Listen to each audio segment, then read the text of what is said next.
Coach, if you could share your thoughts on the Iowa Conference meet or what highlights that you saw from your team. We were not at our best at the Iowa Conference meet. So a couple of people sick and stuff, but that kept them back. But we should have been in the hunt. So I express my concern in a variety of ways about performing at the high level that we've been able to be at. It's not like we ran terrible, but we did not perform like we had hoped. So there's the motivation in coming back, and I think we're pretty driven. Last night's hard workout was really good going into the region meet. So we're putting a lackluster conference meet behind us and moving on to try and do something really big. Speaking of really big, you have your regional meet this weekend.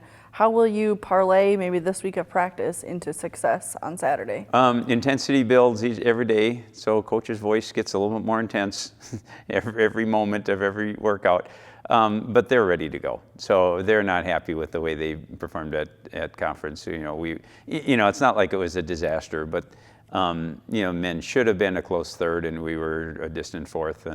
And women, we had a shot to win it, and we just didn't finish. We ran a good strategy, and we just didn't finish well.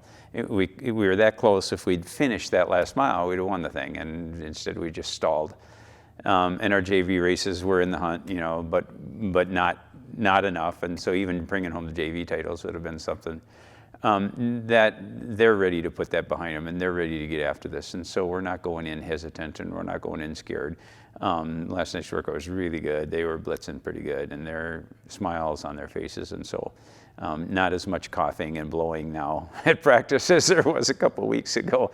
And that's always good from a coach. It gets to be cold and flu weather at this time of the year, and one or two key people with, matter of fact, both our number one runners had sinus infections at the conference meet, which I don't know how that happens.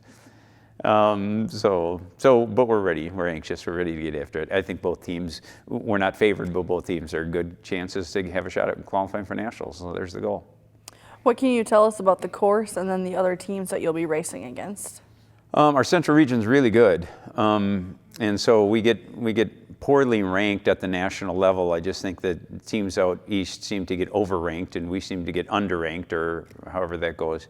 That doesn't really matter to us, and I think that's why we just don't promote it and push it like they do. They like to see themselves up in the rankings. Good for them. But the course is a rolly course.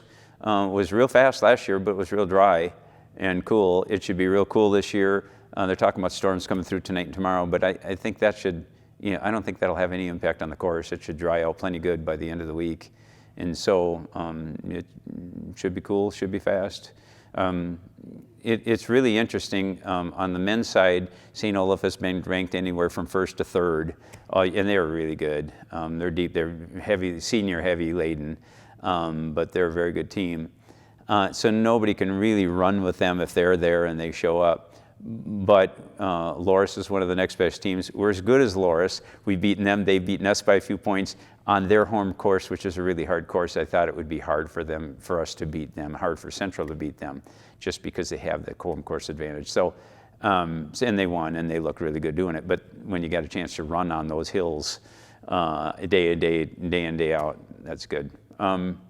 So we are as good as anybody in there. It will be interesting to see how that all goes, because there's probably 6-7 teams this year. I mean, it's really deep in there, and so somebody gets hot and they're going to get second or third in the region. Somebody is just off a little bit and they're going to end up 6th or 7th. Same thing on the women's side. Carleton's kind of out and away. St. Thomas is probably on paper the next best team, and they've been beating everybody else. But there's probably 5 or 6 teams in there that if they run well, it's going to be really interesting. So a lot of times things are spread out. You can pick the top 4 teams, 5 teams that might make it, but not this year. It's going to be really a challenge. So it'll be interesting to just see how many points the 4th place or 5th place team gets in the region, because of so many balanced teams. It could be the highest point value for the last qualifying team ever. So I don't know how that will work out. It'll be fun. Well, good luck on Saturday.